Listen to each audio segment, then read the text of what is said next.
So let's go back.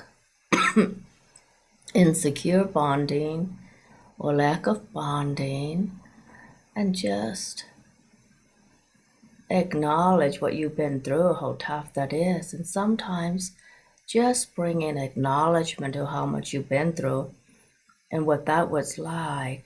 That just brings a gentle wave of healing. You just acknowledge that. And I know that we cannot undo the past, but we actually can heal the past.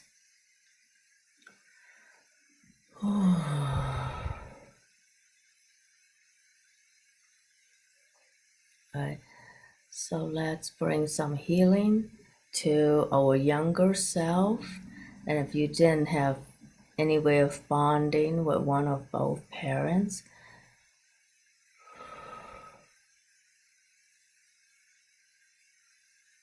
and it just brings some love to that space. And then, however, we created a false sense of self-worth based on that, because that created a lot of perceptual distortions about self-worth. And you're always worthy, right? So all the perceptual distortions created by the lack of bonding, that created you to doubt yourself, not value yourself, not value your perceptions, your choices, your time, your energy, all that. Because that's what low self-esteem is, right? Not having your time, your being, your wellness, your body, your energy, your thoughts valued.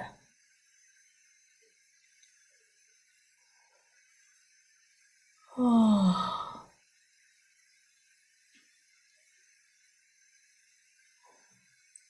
And then all the internalized misogyny and all the internalized values from patriarchal upbringing, if you had a patriarchal upbringing, because that devalues men too, even though they were the ones given power. But men were given power because of their willingness to sacrifice their lives in times of war. And all of history, there's always war going on, right? So that's why we needed the mythology behind patriarchy that values men more, because they have to be willing to fight for country and family and all that.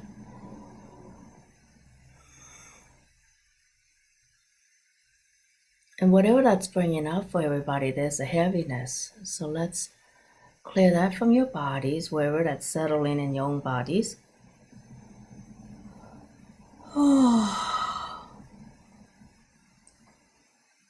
However you internalize all those misconceptions or perceptual distortions and thought field distortions, clouded distortions that keep you from knowing who you are and what your choices are and what you're capable of.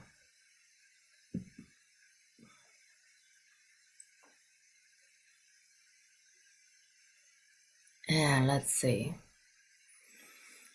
Whew.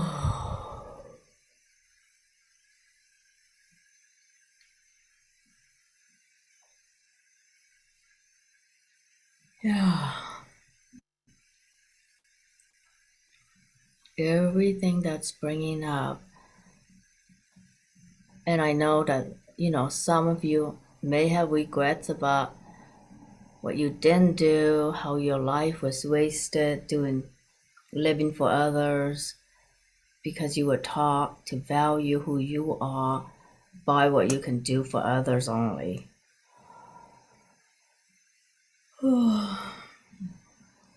So if most of your 5 things you want to experience are all altruistic, you're putting all your self-worth about what others expect of you. It's great to be altruistic. I'm not against that at all. I don't want you all to become like Donald Trump or anything like that. The total opposite. Don't be like that. But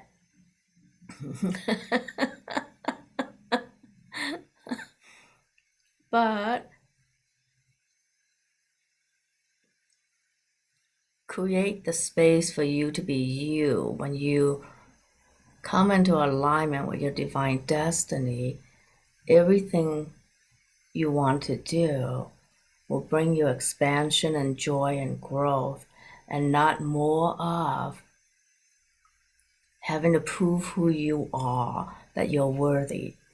So some of you may have done that because we're taught that way. So if all 5 things you listed all have to do with saving the animals, saving the planet, climate change, this and that, all those, of course, are things that we need to take care of. But where are you in the equation, right? So that's making everything else more important than you and getting lost in the world's agenda rather than an agenda of your own heart. And your own heart, when you take care of yourself and your heart, you would also find a way to take care of other things. So it's not like you are ignoring the world, but are you included? Are you really included in what you listed as the 5 things you like to experience and have and create in life?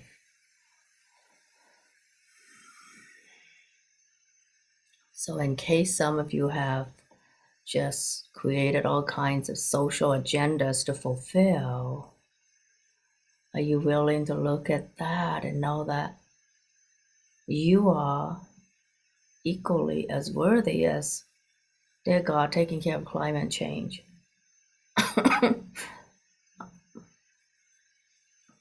Yeah, you are as worthy or even more worthy. So are you in there?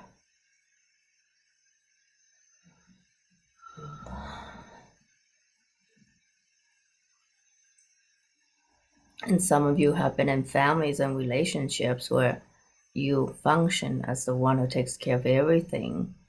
And so you're used to seeing yourself as someone who fulfills other people's needs and other people's agendas.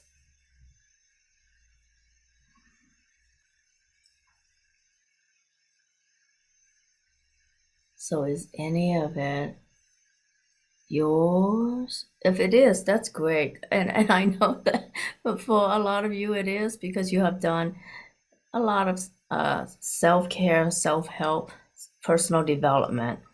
So if you included you, yay. If you haven't, wait till climate change is all taken care of before you take care of yourself, right? Like, hello.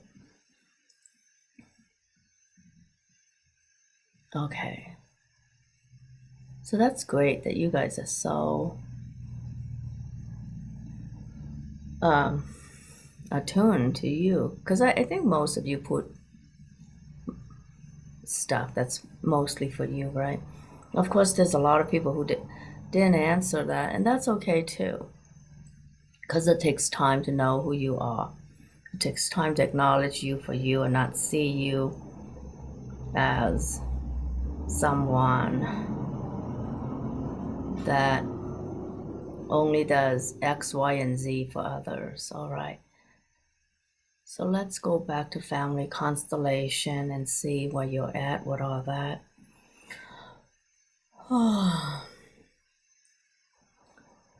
Have we done enough clearings with family constellation? So is anything in the family system keeping you from knowing what it is that you truly want to create and have in life?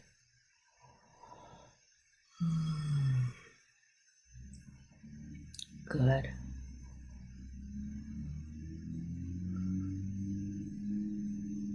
So, in case this is true for some of you, especially those of you with double PhDs,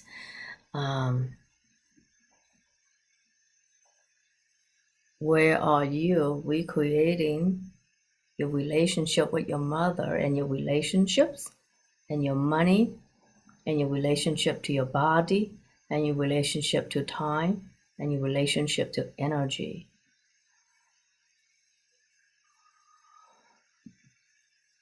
In any of those spaces, and your relationship to power, right?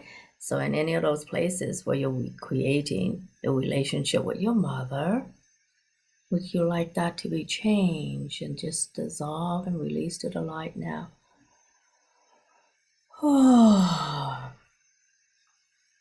Yeah, we all learn to do time rather than create time. Use our energy rather than create energy, and be at the mercy of others and stifle our own power, right? That's those three things are huge.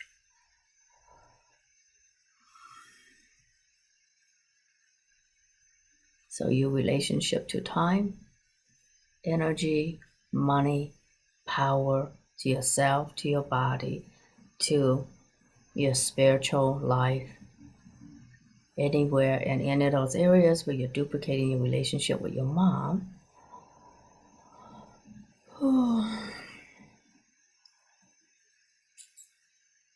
Okay. So now we're going to clear where you're duplicating your relationship with your dad. So how you do time, energy, money, power, relationship, work, purpose, anywhere where you're duplicating your relationship with your father. Of course, if you have a good relationship with your dad, that's okay too. I'm only clearing the parts that are not okay. So I'm not assuming that you all have a terrible dad and have a terrible mom and blah, blah, blah. Just in case.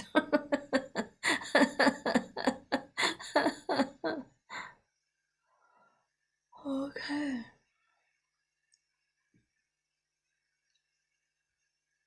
Relationship with siblings. Okay. Everywhere where you're duplicating your relationship with your siblings and how you do money, time, energy, power.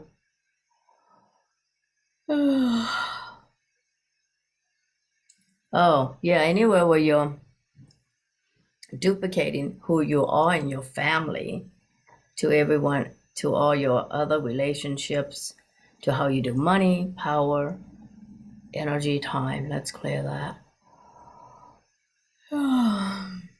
And there isn't anyone who isn't doing that to some extent.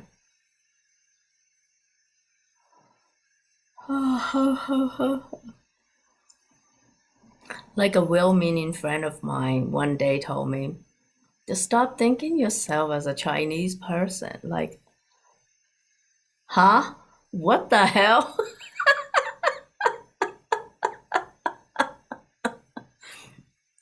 So that's gonna like stop all the anti-Asian stuff from coming into my life. Oh my God. Whew. Why didn't I think about that? Jeez, I just have to change my perception about who I am. Oh, okay.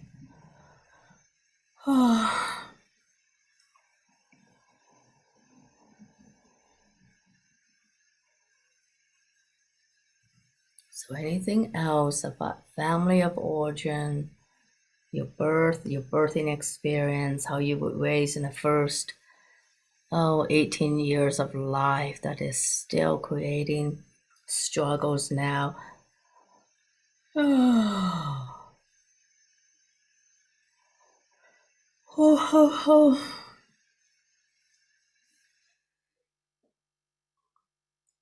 And here's the weird thing about being a healer, and I'm so guilty of this.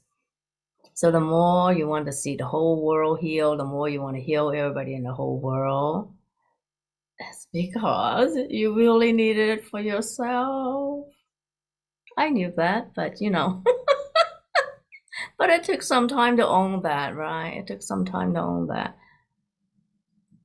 So I wonder how many of you are healers out there who also have that struggle, but you don't know that you're programmed to think that way, to kind of give your life to healing, healing, healing, because a part of you is asking for the healing. And that's a different way to ask for the healing. By being the healer, you don't have to be in the vulnerable space of asking, because then you don't have to risk being rejected and have to admit that you're quite not okay. And then if you're going to admit that you're quite not okay, but you still want to do healing for others, that's actually a pretty conscious place to be, and that's okay. Because there's no perfect way to be in the world anyway, but it's just good to acknowledge that part so that you always include you in your choices and decisions rather than neglect you. And it's so easy for healers to do because we've been taught that. We've been valued for putting ourselves aside to take care of everybody else, right? Setting our needs aside, take care of other people. We've been taught that so much that we just continue that without knowing. But if you choose to continue to heal others, knowing that that's what you're here to do, that's also beautiful, as long as you do the self-healing part, right? Which I know a lot of you already do. So that's good.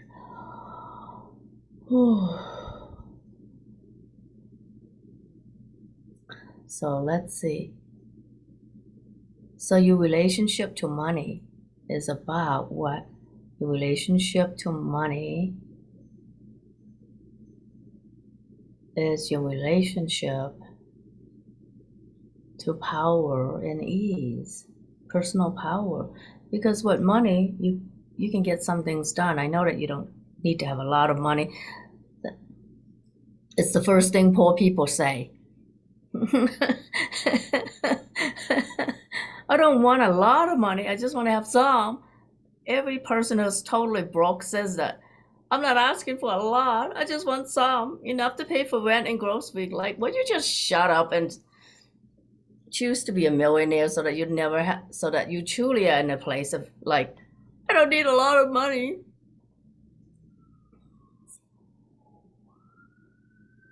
So what would change? What would have to change in your life for you to truly be in a place of never needing money? So how much would you have to have in order to not ever need any money? I mean, not be at the mercy of money.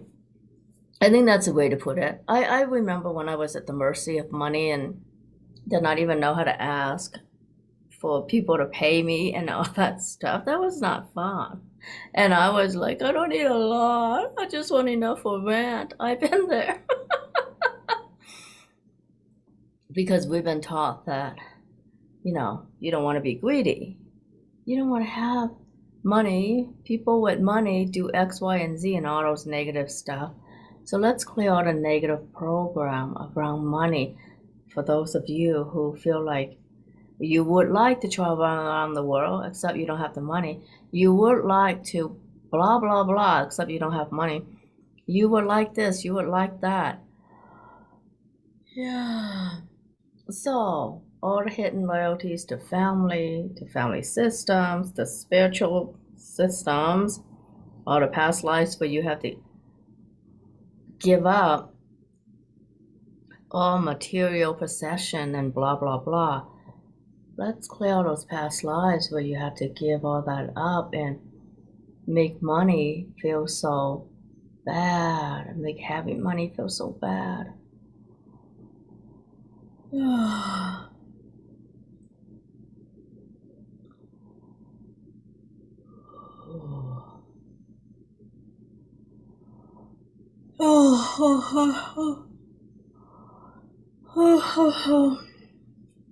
So all unhelpful money programs and beliefs you are bought into this life and all lifetimes, whatever those may be, there's just too many to name. So let's clear all that.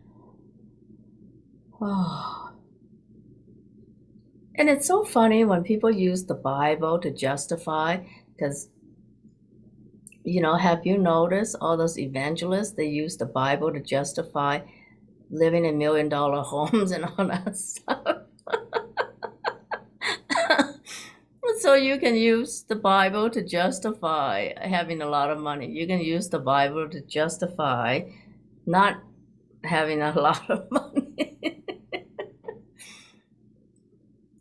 Or you can choose your own perspective about money. So choose one that feels right, because I don't know what perspective about money is right for you.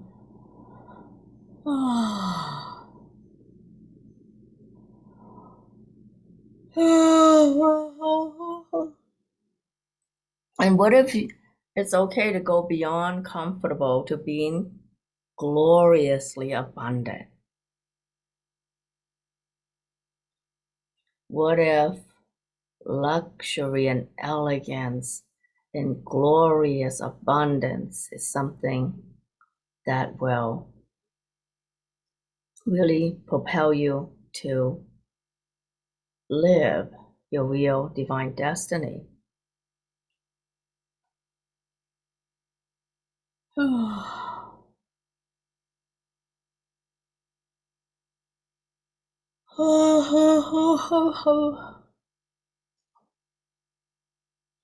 Good.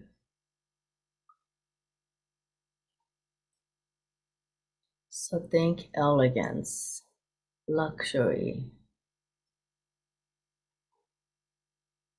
What would it take for you to have that? So those of you who want to be able to travel around the world, or do this around the world, or do that, and you feel like, but money is tight right now and I can't do it, but when I do have it, that's a way of pushing yourself off, right? Pushing the future that you can have. Everything you're doing to create a bigger gap between you and the future you could have.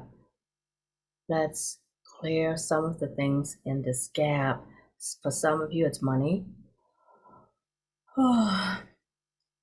And even if you think it's a relationship, but how many of you are stuck in a relationship because of the security it provides you, right?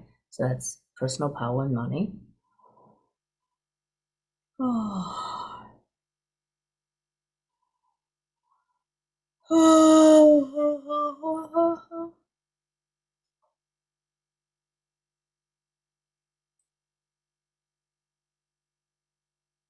So let's have you all do this exercise yourself, where, like, you can put one hand right out in the front, that's where you're at today, and put your right hand kind of out, and that's the space of your you live in your divine destiny where you have everything you want. So then in between is the gap. We're going to slowly move this hand of your divine destiny towards your center, so that the program of that energy you can bring into your center. Okay, you all ready to do that? Oh, your divine destiny, more than those five things you listed, it's so much more. The space where you're feeling expansive, happy, enjoying a fulfilling relationship, living life on purpose, having all the fabulous sex you can handle, having all the money and more, and life is totally orgasmic. You have all the energy to do whatever you want, however you want, with whomever you want, as many time a day as you want. Just kidding. It's not all about sex, but, well, if it's all about sex, that's okay too. Okay, so bring all that into your center now, to where you're at today. Oh.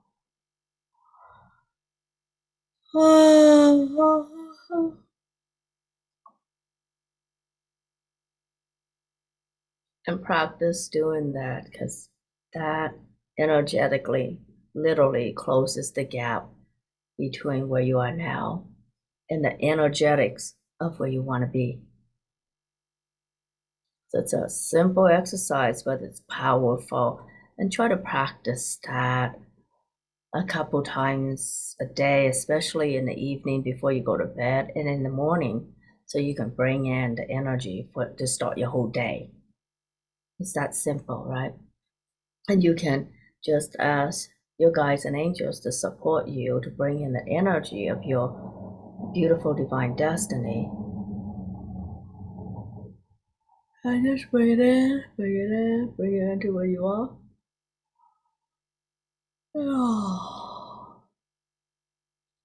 And just put it in your heart space or wherever, as long as you bring it into your center where you're at, and like it's now the center of your being, right? Bring that energy in. Practice bringing it. So let's do that a couple more times until you're really feeling it. And some of you already feeling it the first time, which is divine and beautiful, because we had, it's day 13, so you guys had a couple weeks of tuning into what divine destiny means to you. So in the last half of this month, we're just gonna really make it so that it's not just a word, fancy, beautiful word, but an actual way of bringing in the energy to your everyday life and living into it every day by making choices from that space every day. So let's do that again and tune into your heart, and with the help of our guides and angels, let's bring in the energy of your divine destiny, that beautiful path of light and love and laughter and expansion and exquisite energy, that orgasmic life where you're living on purpose, feeling deeply joyful, fulfilled, have the energy to do what you want, to see all the things you want to see, be with people who bring you joy, supporting all the projects that bring you deep joy. All right, so let's bring that in. With the help of the universe, we're going to bring that energy into our being. Oh, beautiful,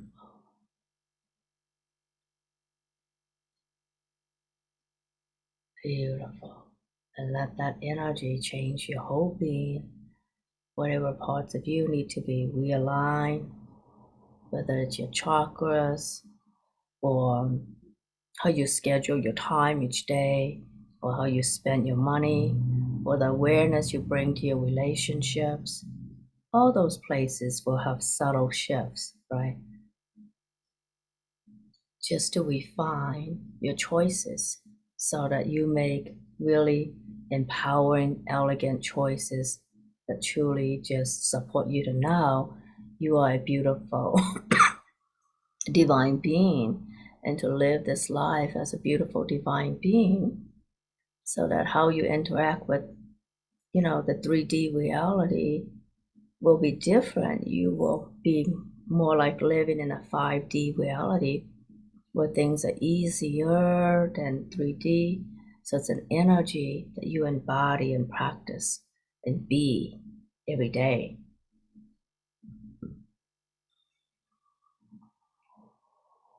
How many of you feel a shift each time we do that? Just bringing in the energy to your body, to your center. Yeah. So are you all feeling it? Yeah. Good. So I hope then you're all confident by putting just this one thing to work for you each day, especially when you're feeling really burnout and like the same things are coming back for you to deal with. Give yourself the opportunity, the space, just 3 to 4 or 5 minutes to tune into that again with the help of your guides and angels and God, source, whatever you feel is your higher beings, and however you connect to God, the God within and the God However, you connect to a higher power to support you. And if you know that you need to be grounded and take a walk and feel more grounded before you do this so that you can feel it more, that's good too. So, and those self care things, I know that you all know what to do because more than half of you are healers anyway. So, you know all the things you need to do to feel more grounded, to walk outside, have sunshine, eat a balanced meal, stay hydrated, get enough sleep. All those things you guys already know, so I don't need to tell you that. But so don't be afraid to put it into what you already know to make this really work for you. Right, because you deserve it, you have what it takes. And how you take care of you is like your relationship to the divine, to a higher power, because you know that a higher power would want you, a compassionate higher power, a compassionate God would only want you to live in joy, right? And experience more joy and expansion and fulfillment. Yeah. Okay, everybody, this was really fun. I had fun. This was nice. And we will meet again, not next week, but the last week of June, so that we can do just a little more to help you feel like you really got something out of this month's remote healing. Okay.